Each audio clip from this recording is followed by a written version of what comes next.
Good morning. Good morning. We're here on Thursday, the 26th of February, 2015, with Laureen Benatar. Purpose of today's meeting is to do a video interview for the Roots to Boots project.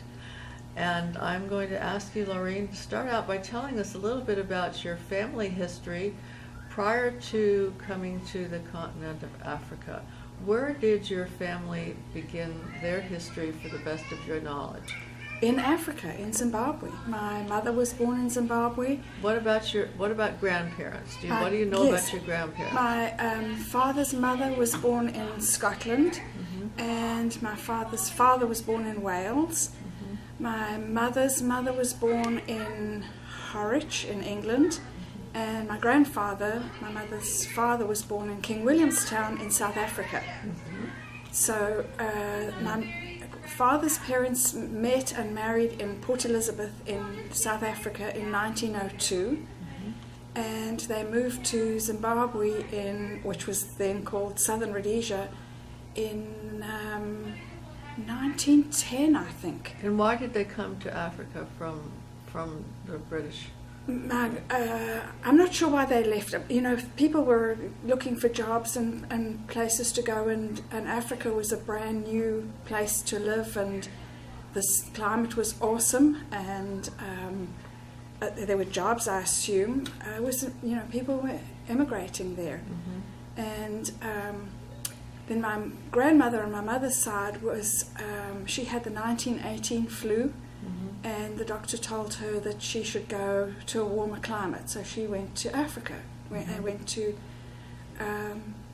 Rhodesia, and my mother, who recently passed away, the poor thing, but she used to tell the story of how my grandfather, the one that was born in King Williamstown, would go down to the station every weekend to see who was arriving from wherever. This is in Salisbury, which is now called Harare. And he met my grandmother as she got off the train, and they started dating and got married, and that was how my mother's parents got to know each other. I don't know how my father's parents met each other or how they got to be in Africa, but they lived in South Africa for a while, and then moved up to Zimbabwe, and I don't really remember exactly what time it was. And then after the Second World War, my parents met each other. Somebody introduced them, and I think that was 1945 or 46, because they got married in 1946 in Zimbabwe. And what city were they living in? In Harare, which used to be called Salisbury. So it's a little confusing that they changed all the names, but my nieces who grew up in Zimbabwe have no clue that it was anything else. To them it's only Zimbabwe and Harare, which is kind of interesting. My mother used to look at them like, it's not Harare, it's Salisbury. So there were 8 children in my father's family, and then just my mother and her sister in my mother's family. And what did your grandparents do for a living? My grandmother was a businesswoman in England. She had a sewing shop, selling sewing machines and teaching people how to sew. And then she came to Africa and she didn't work. She stayed home. My grandfather was the manager of the Goodyear Tire and Rubber Company in Harare. My father's parents his mother was a homemaker. There were 8 kids in that family, and my grandfather was a carpenter. Unfortunately, he didn't live very much longer. Once they moved to Zimbabwe, he passed away when my father was 10. So we all lived there, and had a wonderful life. It was a very cosmopolitan city. And what did your parents do for a living? Did your mother work? Once we were older, she had 3 children, myself, my sister, and my brother. And once we were a little older, she went to work, and she worked for the international correspondence schools. And my father and his brother had a building and construction business. That was what they did. Tell me about your schooling there. What type of school did you go to? I went to very similar to here, the elementary school. they don't have middle school, but then we went to senior school when we were 12 or 13. Was it a public school? All public schools, yes. But we all had to wear uniforms. Mm-hmm. And so I went to the Queen Elizabeth High School, Mm-hmm. and then I went to Salisbury Polytechnic, which is probably now called Harare Polytechnic, and did a secretarial course. Mm-hmm. And then went to work as a secretary for a law firm, which was a lot of fun. I loved it. Uh-huh. Did you have religious education on the side? Oh, yes. Interestingly enough, the Bible teachers or the scripture teachers would come to the school. Mm-hmm. One period a week was set aside for religious school. And I was actually brought up Presbyterian. And then when I married my second husband, he was Jewish, so I converted. And I was actually converted here by Rabbi Besser at Temple Shalom. I see. Okay. So, so when you were a youth in the Presbyterian church, were there any student organizations that you belonged to? What types of things? It was called the Girls Guildry, and my mother was the founder of the program in our church where we were in our little neighborhood called Highlands. And there was also the Boys Brigade, which was for the boys. And the Girls Guildry, we learnt how to bake, how to, I don't think we did basic sewing, a little bit of home nursing, looking after babies or babysitting and that kind of thing. And we did community work. We did waitressing at weddings or going to people's homes and helping them, that kind of thing. That was a lot of fun. I enjoyed it. Mm-hmm. They also used to have the Junior Red Cross, which was wasn't to do with the Guildry. It was through the school that I belonged to the Junior Red Cross, and there we did nursing and how to do bandages and also babysitting and how to care for children. Mm-hmm. Did your family get at all involved in the political issues that were going on? No. Not at all? No. Okay. No. And at what point did you move from the African continent to the United States? It was in 1976 that we came finally. We had come in 1974. I was now married to my second husband, Saul Benatar, and he had a friend of his who had come from America to hunt in Africa, had said things were not getting any better in Africa, especially where we lived, and that he thought that we should consider moving to America. So we came in 1974. I was pregnant with our first child, my third child, and came here, and Owen was born here. Bob Owen was the guy who had told us we should come, and I was miserable. I was so homesick, having a new baby in a strange country. Did you come directly to Dallas? No, we went to Los Angeles, and the attorney there told us we needed to come to Texas. It was a right-to-work state. And so the Bob Owen, who was our sponsor, said, well, he had some friends in Dallas, that's where we should go. So we came to Dallas, and the baby was born, and it was the end of the Vietnam War, and the immigration were not able to process our papers. They couldn't tell us when they were going to help us, and because I was so homesick, we decided we would go back to Africa. I think I'd been there 6 weeks, and I thought, I've made a terrible mistake. And so we planned to move back again. In the process, I got pregnant with another baby, so I was too ashamed to tell anybody that we were going to have another baby when we came back to America, so I didn't say anything. And when we arrived here in 1976, we came August 76, I handed this little bag to our friends who were our sponsors, and the lady looks at it and she says, oh my lands, it's a baby. My daughter, who was born in May, was like 8 weeks old when we arrived here. So we had 3 boys and a girl, $1,500, 5 suitcases, and we thought we had a job in, my husband thought he had a job in Pennsylvania. Well, that didn't pan out, but that was just one of those things. So I stayed here in Dallas with our friends, and then joined Sol in Pennsylvania with all the kids. We didn't have a car, and we, because we were new here, and he was waiting to get his job organized. And then they told us that there wasn't going to be a job. So my husband said, well, we're going back to Dallas. That's where we're going to work. So then he got a job, and he was a film man. That was how they sponsored to get him in here. He was in film, and he spoke Spanish. It was his home language. His parents were from Rhode Island, in the next to Turkey, and he was a film man. So they said, well, this is perfect, because you had to be able to offer America something that they didn't have. So he was a Spanish-speaking private pilot, cameraman. So he fitted their job description perfectly.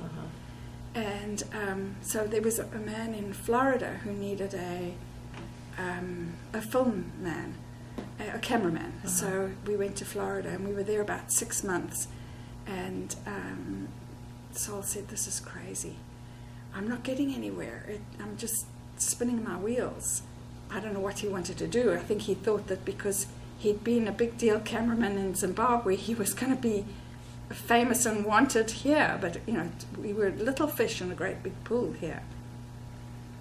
So after 6 months, we packed the kids up in the station wagon, and we drove through Atlanta back to Dallas. When we'd been here in 74, 75, Sol had made a lot of contacts and in his field. And so he said Dallas was the place to be. I must admit, we've had a wonderful life here. We've put 5 kids through college with the help of, financial aid. So did he start a business here? Yes, he started, it was called Sol J Productions. And the people that sponsored us guaranteed us at the bank, and Sol was able to get a camera. And by this time he'd realized that electronics and film were going to join together, and then you were going to get video.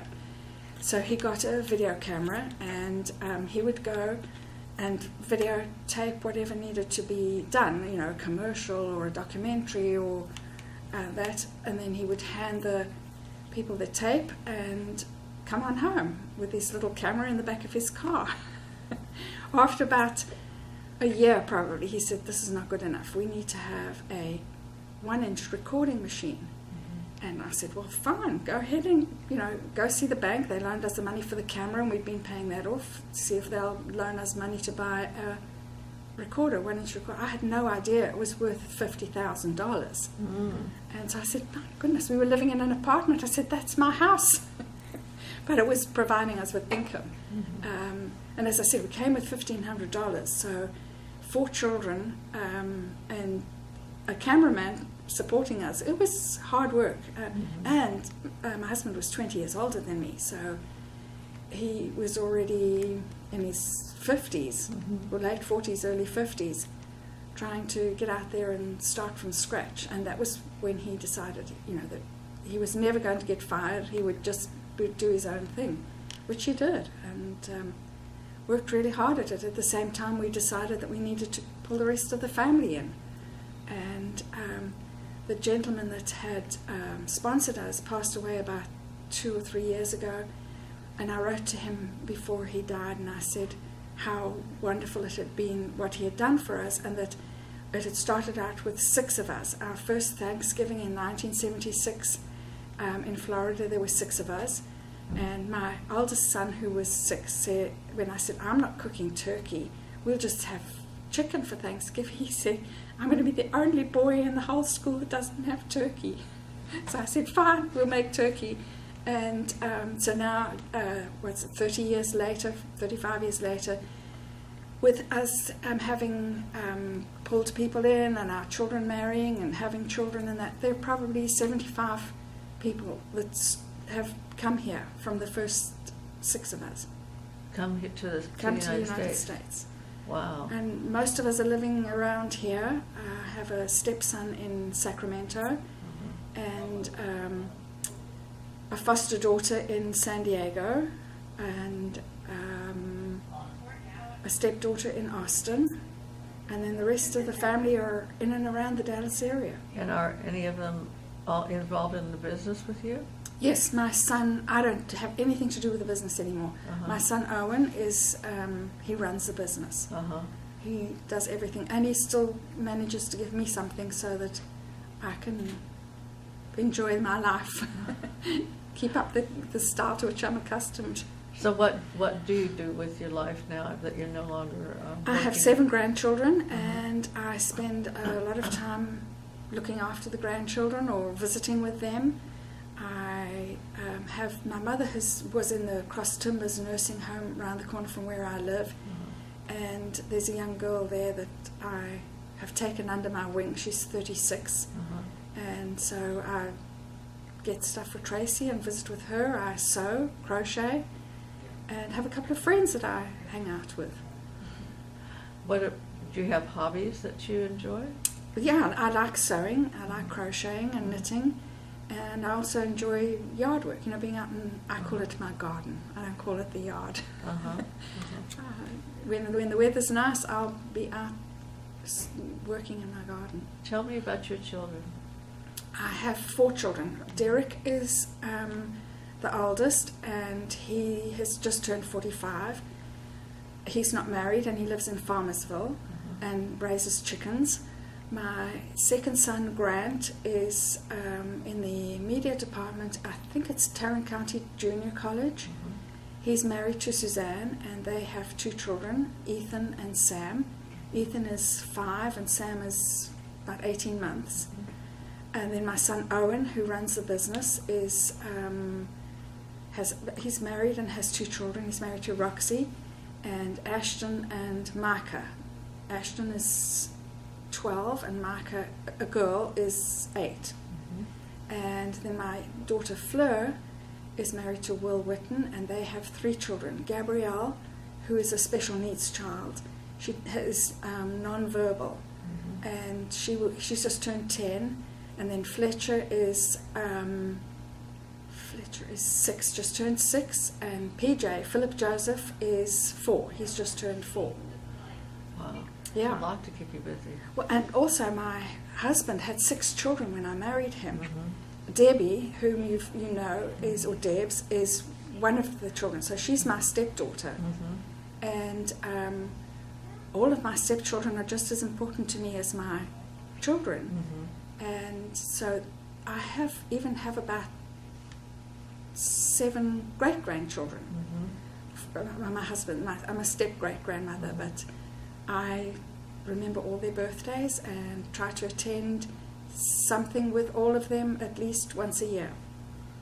Very, very good. Yeah, my oldest stepson, Michael, he recently passed away. In fact, it was last year, August or September. And so he was 2-3 years younger than me. And it was kind of interesting having a blended family of stepchildren almost the same age as me.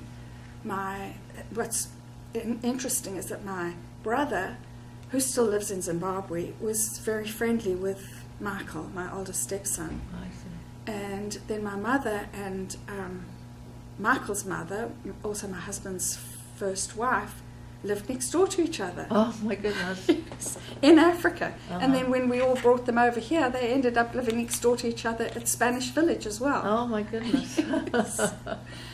It was a lot of fun. Yeah. Do you still have family in Africa? Just my brother. I have some relatives, but the closest relative is my brother and his wife, and they still live in Harare. When was the last time you were there? Oh, 1999. I went to Zimbabwe in 1999. That was the first time I'd been there since we had left. It was very emotional to go back to back home. But I went to South Africa in 2008. Didn't go to Zimbabwe, and that was just to visit family and just have fun. Is there anything that you miss about the country? I don't know. I've lived here longer than I lived in Africa now, and I couldn't live anywhere else. I absolutely love Dallas. It's not the most beautiful place in the world, but it's been good to us. We've had a wonderful life here. I have a beautiful home. I have awesome grandchildren, stepchildren all around me, and friends, and it's so I don't think that there's anything I miss. We had a wonderful life in Africa. We grew up with just everything that you could possibly want: sunshine, great friends, a nice lifestyle. Most of us had a big house with plenty of acreage and a swimming pool. Mm-hmm. Some people were even lucky enough to have a tennis court as well. Mm-hmm. And that was just the everyday people. It wasn't the very wealthy that had that. So yeah, it was a great life, but I wouldn't go back to it. Not now. It's not the same anyway. Well, of course not. No. Are there any specific traditions that you brought with you from there that you still practice here? Anything? I'm not sure. My kids would probably tell you that there are things. My mother always put a tablecloth onto the table and laid the table for meals. She didn't always do it for breakfast and lunch, but dinner, no matter what, the table was laid for meals. With a knife and fork and a napkin. She liked cloth napkins. We moved to paper napkins and paper towels as soon as we could because it made life a lot easier. Just having respect for other people and caring about other people. Texans are very caring because we've made some wonderful contacts here, and as I say, if it wasn't for Dallas, my husband wouldn't have done what he did. After he'd started driving around with the camera in the car, he then got a cargo van and set that up and he had monitors in it, and the little dolly that the camera came out on, and the recorder, and he'd wheel that in and have all these cables and then put it back in the van.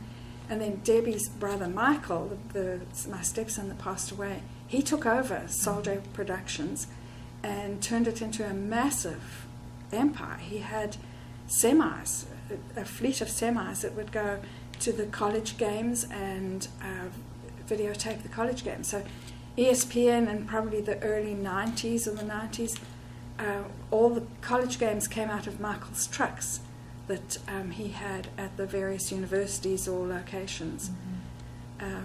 He did a great job. He took Soldier Producers and turned it into an awesome production company. Sol had decided by that time that the consumer needed a place to edit their videos, and so he opened You Edit Video. And so you could come there with your video camera or your tape and put it in the computers and the little machines, the VCR machines, and edit it and turn it into a little movie. I see. Yeah, he said, we'll teach you how to be Steven Spielberg at home. Now you can do all that on computers, so the business has moved into another dimension altogether. But that was how he continued to make money and support the family. Marvelous. Yeah, he was an amazing man. So when you first came to Dallas, you say you had some connections here. Did you find it easy to integrate into the community, and was it mostly with South Africans, or was it more broad-based in terms of the general community? I think it was more South Africans. We kind of hung together because we knew each other's ways, and we were helping each other. That was another thing. Those who'd come before us helped the ones that were new coming in. And my husband came and met, I don't know if Linky Seltzer is somebody that anybody knows anymore, but she helped my husband network and find some contacts for business. And Alia and Bill Naxon, oh yes, I know. they helped us. They were very supportive of us. And Ruth and Coleman Jacobson were, and they had other family members here and who were South Africans. So we all kind of hung out together at first. And then having 4 children, I was busy with the kids. So and family coming in and out. At one point we had 17 people staying in our house. Oh my goodness. So yeah, we kind of managed with a little bit of help from our friends and our sponsor, and did very well. We lived in Richardson and belonged to Temple Shalom. I converted there, and then my husband and I said our vows, we got remarried, and all of our children had their bar and bat mitzvah there. Are you still active in Temple Shalom? No. I'm not active anywhere, I'm afraid to say. Is there anything in particular that you'd like to pass on to your children verbally as a legacy for them to remember? Something special you'd like to say to them? I don't know. I just am very proud of all of them. You know, Saul's children and our children and mine, they've all done an amazing job. They've been good citizens, good parents, good people, worked hard and cared about each other. We still do all care about each other, and I'm very proud of that. And you know, they're bringing their children up very well. Yeah, that's probably what I would like to say, is how proud I am of all of them, what they've done. Well, it sounds like you've set you and your husband set a tremendous example for them in terms of work ethic and family values. Yes, that was important to us. Saul would, you know, if he had to be at a place at 5 o'clock in the morning, he was there. If he was there till midnight, that was fine. He never complained, never, even in the worst weather, he'd make an effort to get out there and get the job done. And yeah, we have made sure that our children had respect for their elders and for each other. That they had to work hard. They all went to college. There was no question that they won't go to college. We figured that we'd find a way to pay for it, which we did. Financial aid helped us. And my daughter, who's going to be, is she 40? If she was 176, next year she'll be 40, has a master's and teaches at Texas Women's University. Wonderful. She was the head soccer coach. She's now doing kinesiology and sports classes. She teaches there. As I say, my son Owen runs the family business and also works very hard, and because you know it's not the kind of business that it used to be. People can do a lot at home now, but he's doing an awesome job. Everybody's bringing up their kids and doing a great job of being good citizens, which was what we wanted to be. We came to America because this is the land of milk and honey, and we wanted to prove that you can do it. You can do whatever you want to do. Well, you set a terrific example for them, and I want to thank you so much for sharing your story with us today. Oh, you're welcome. It was nice to visit with you. Thank you so much. Yeah. It's been a delight. Thank you. It was fun too. Deb and my mother and her mother, I would be the driver, and we would all go out to Deb's horse shows. Did she tell you about how Yes, she did. did her riding and that? Yes. And she would introduce her mom as her mom, and then she said, "These are my other mothers." And it was nice that we were all friends. That was Yes. the best thing about our relationship. Was I had nothing to do with Saul's marriages breaking up. So I was friends with all his ex-wives. Yes. And there were the children involved. Even though the children were almost my age, they were still my husband's children. Right. And needed to have somebody care about them. Besides the fact that I was their stepmother, I didn't ever want to be the wicked stepmother. I wanted to be the nice stepmother. Yes. Well, evidently she must think a whole lot about you, because she recommended that you and I speak. So Debs is a very special person. yes. even to this day, if I hear her talking, I get a lump in my throat because she's so amazing. She's been an inspiration to me because of, you know, I said to her the one time, Debs, let's go swimming together, because she had to go there for therapy. Well, she was streets ahead of me. Somebody had made her one flipper so that she could put both feet into the one flipper, and she would be swimming back and forth, and I would be struggling to keep up. To keep up with her. So, yeah, we've had a wonderful life, and thanks to America, thanks to the people who sponsored us, there've been some tough times too, but when we look back on our life, it's been amazing. Thank you so much for sharing. Thank you. It was nice to visit with you. And are there any more people that you want to talk to? Have you met with some of the South Africans? Oh yes, a whole lot. Good. Eddie Malmed, Dr. Malmed, Yes. and Sandra, you Yeah. met with them? Yeah, But you they can were, share this. yeah. Yeah.